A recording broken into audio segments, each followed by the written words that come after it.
के महासंकट के बीच बाकी मंत्री एकनाथ शिंदे ने शिवसेना के 37 विधायकों का जो आंकड़ा था, जादुई आंकड़ा, उसे जुटा लिया है। 37 के जादुई आंकड़े का मतलब यह है कि 55 सदस्यों वाली पार्टी को तोड़ने के लिए कम से कम 37 विधायकों की जरूरत थी, जो उन्होंने पूरा कर लिया है। वैसे शिंदे ने पार्टी तोड़ने का कोई इरादा नहीं जताया है। शिंदे ने कल राज्यपाल और विधानसभा के डिप्टी स्पीकर को 37 विधायकों के हस्ताक्षर वाली चिट्ठी भेजी है। ये चिट्ठी शिवसेना के लेटर हेड से भेजी गई। चिट्ठी में कहा गया कि गुवाहाटी में शिवसेना विधायक दल की बैठक में एकनाथ शिंदे को नेता चुना गया है। साथ ही भरत गोगावले को चीफ विप नियुक्त करने की जानकारी भी इसमें दी गई है। चिट्ठी के मजमून से ये साफ है कि शिंदे अपने गुट को असली शिवसेना मान रहे हैं। उनके खेमे में शिवसेना के 37 विधायकों के अलावा अन्य 9 विधायक भी हैं। इस तरह शिंदे कैंप में 46 विधायक हो गए हैं। आज 3 और लोगों के शामिल होने की संभावना भी जताई जा रही है।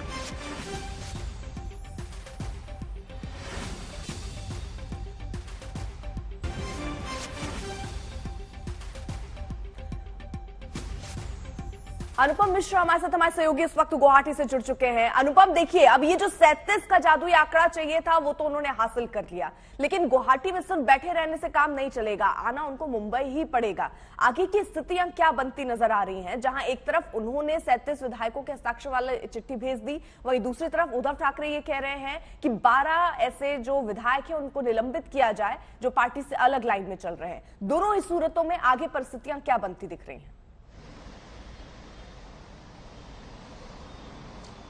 जी अर्पिता, देखिए, जो इस ऑपरेशन का पहला चरण था 37 विधायकों का समर्थन हासिल करना, वो एकनाथ शिंदे को हो गया है। यानी अब एंटी डिफेक्शन लॉ से वो बच सकते हैं और उन पर वो लागू नहीं होगा। अब दूसरा चरण है बहुमत जो हासिल करना था, वो भी लगभग उनके पास आ गया है, क्योंकि अगर वो किसी भी खासतौर पर जो जैसा कि कह रहे हैं कि बीजेपी की पार्टी के साथ जा सकते हैं वो, तो ऐसे में सरकार गठन कर सकते हैं। तो इस स्थिति में अब तीसरा जो अंतिम चरण है वो यही है कि गवर्नर के पास जाना, फ्लोर टेस्ट होना, जहां पर बीजेपी खुलकर सामने आएगी, बीजेपी के साथ मिलकर सरकार बनाना। तो उसी का अभी सबको इंतजार है कि वो किस तरह से और कब करते हैं, क्योंकि गुवाहाटी में बैठ के अब अगला जो अंतिम चरण है वो हासिल नहीं होगा। यहां से अब उनको मुंबई जाना होगा। तो अब एकनाथ शिंदे शुरुआत में अपने 1-2 सहयोगियों के साथ जाके चीजें सेट करते हैं और बाकी के विधायकों को बाद में बुलाते हैं या सभी एक साथ यहां से निकलते हैं। इस पर फिलहाल विचार विमर्श भीतर चल रहा है।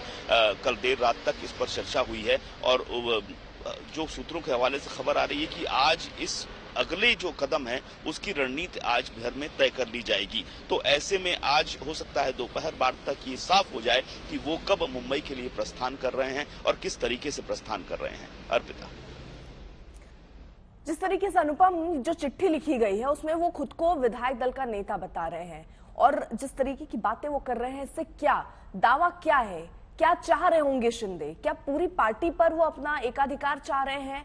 उसके लिए क्या संभावना दिख रही है? और विधायक दल का नेता खुद को चुना जाना, भरत गोगावले को चीफ विप नियुक्त करना, ये किस दिशा में उनके अगले कदम को दिखा रहा है कि वो किस दिशा में आगे बढ़ रहे हैं?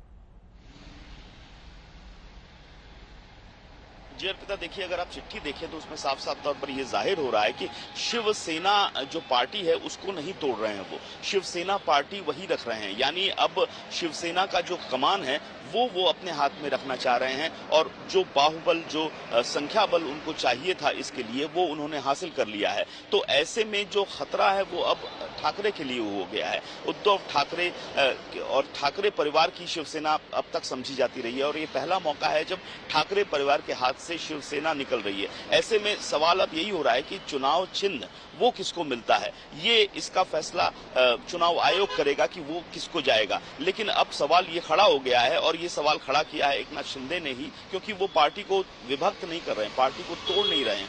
उनका साफ साफ कहना है कि वो शिव सैनिक है, बाला साहब ठाकरे के आदर्शों पर चलने वाले लोग हैं, हिंदुत्व का वो जोर दे रहे हैं। ऐसे में पार्टी को तोड़ने की बात नहीं की जा रही है। खास तौर पर यहाँ पर जो हम देख रहे हैं, चिट्ठी भी अगर हम देखें तो जो पार्टी है, पार्टी वही रखी जा रही है, जो उसकी कमान है वो दूसरे के हाथ में चली गई है। ये फिलहाल हमें समझ में आ रहा है। ठीक है अनुपम, आप नजर बनाए रखिए, पल पल की अपडेट हम आपसे लेते रहेंगे। तो फिलहाल ये नजर आ रहा है कि पार्टी तोड़ने वो वाले नहीं है, क्योंकि उसी समय से जब ये 37 का आंकड़ा जोड़ रहे थे तभी ऐसा लग रहा था कि दावा पूरी पार्टी पर ठोकेंगे, यानी शिवसेना को ही अपना वो लगातार बताते रहे, जिसके संकेत शुरू से ही मिलते रहे और अब वैसी संभावना आगे भी दिखती हुई नजर आ रही